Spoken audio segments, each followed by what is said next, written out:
We're reading today from the Thom Hartmann Reader here at Thom Hartmann University. This is from page 13. The title is The Story of Carl. Carl loved books and he loved history. After spending 2 years in the Army as part of the American occupation forces in Japan immediately after World War II, Carl was hoping to graduate from college and teach history, perhaps even at the university level, if he could just hang on to the GI Bill and his day job long enough to get his PhD. But in 1950, when he'd been married just a few months, the surprise came that forced him to drop out of college. His wife was pregnant with their first child. This was an era when husbands worked, wives tended the home, and being a good father and provider was one of the highest callings to which a man could aspire.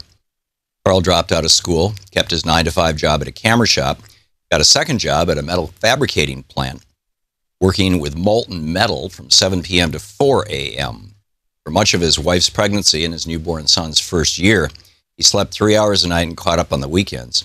But in the process, he earned enough to get them an apartment and prepare for the costs of raising a family. Over the next 45 years, he continued to work in the steel and machine industry. In the later years, as a bookkeeper manager for a Michigan tool and die company, as 3 more sons were born. Carl knew he was doing the right thing when he took that job in the factory, and he did it enthusiastically.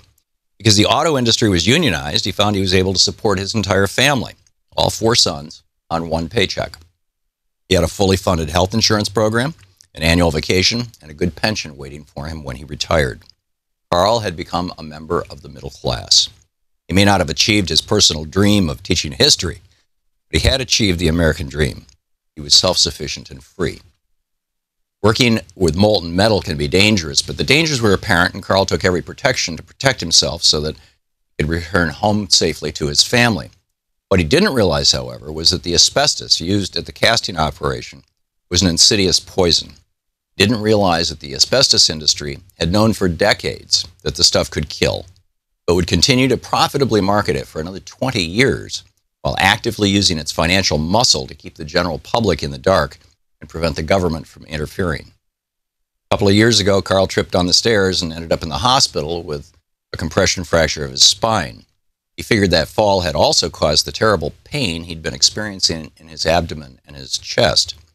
Doctors, however, discovered that his lungs were filled with mesothelioma, a rare form of lung cancer that is almost always caused by exposure to asbestos. Mesothelioma is terminal, and its victims die by a slow and painful suffocation. Just because some corporation put profit before people, Carl got screwed. I was Carl's first child.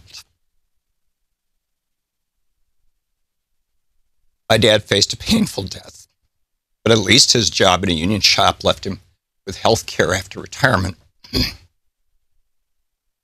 Most Americans don't even have that reassurance anymore.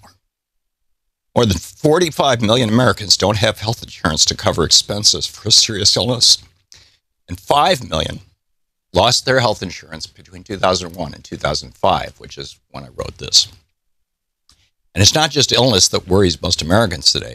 Americans are working more and making less, getting harder and harder to just get by. There's a reason for the pain Americans are suffering. The America my dad grew up in put people or profits. The America we live in now puts profits above people. In my dad's America, 35% of working people were union members who got a living wage, health insurance, and defined benefit pensions. These union benefits lifted all boats because they set the floor for employment. For every union job, there was typically a non-union job with similar pay and benefits, meaning roughly 70% of the American workforce back then could raise a family on a single paycheck. People who were disabled and couldn't work could live on Social Security payments, and the elderly knew that they would have a safe retirement, paid for by pensions, Social Security, and Medicare. The gap between the richest and the poorest had shrunk rather than widened. That America is disappearing fast. The minimum wage is not a living wage. Workers are now expected to pay for their own health insurance and their own retirement. Pension plans are disappearing. 30,000 General Motors employees lost theirs just in 2005, and there's continued talk about privatizing Social Security, the Republicans' grand goal. The safety net is ripping apart, and the results are that the middle class is shrinking. The rich are once again getting richer, and the poor are getting poorer. The inflation-adjusted average annual pay of a CEO went up from $7.7 million to $9.6 million just between 2002 and 2004. Meanwhile, from 2002 to 2004, the inflation-adjusted median annual household income went down from $46,058 to $44,300. In other words, ordinary people's income went down by $1,600, while CEO pay went up by $1.8 million a year.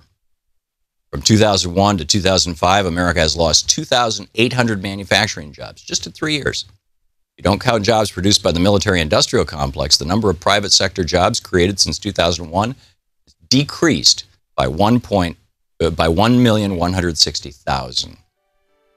Although 67% of large employees, well, you get where we're going with this. Anyhow, it's the Thom Hartmann Reader.